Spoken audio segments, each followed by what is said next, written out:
Hey everybody, I'm here today to show you and tell you specifically how to make a paper ball. And these will be easy steps, so let's get right into this instructional video. If you want to make a paper ball, this is the video for you. All that you need is a sheet of paper. It can be as big or as small as you want, or any color that you would like it to be.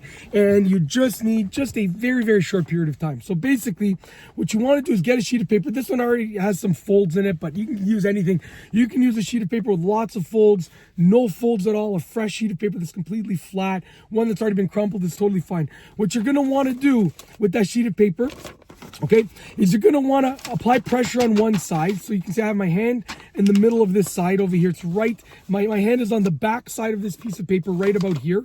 My fingers are right about here. Okay, and then I'm going to take the paper and I'm going to crumple it up. So I'm basically going to be taking my hand on this side and I'm going to be putting pressure against my other fingers, and I'm going to start to crumple. And as I crumple, I'm removing this hand out of there. Give it one crumple like that.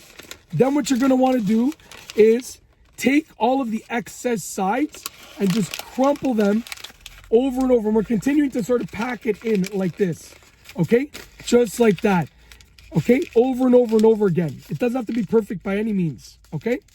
Now, once you are in this position right here, you basically have your paper ball, but you can squish it and you can make it like a really nice, compact, really, really quite circular ball, okay? Just like that. So just squish it over and over and over again, okay?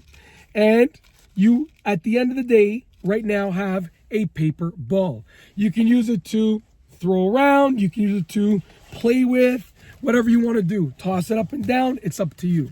Now what you can do is you can actually, if you want, leave it like this, or you can take another sheet of paper and put this on the inside of the next paper ball that you create, and it will make a paper ball that is essentially double this size.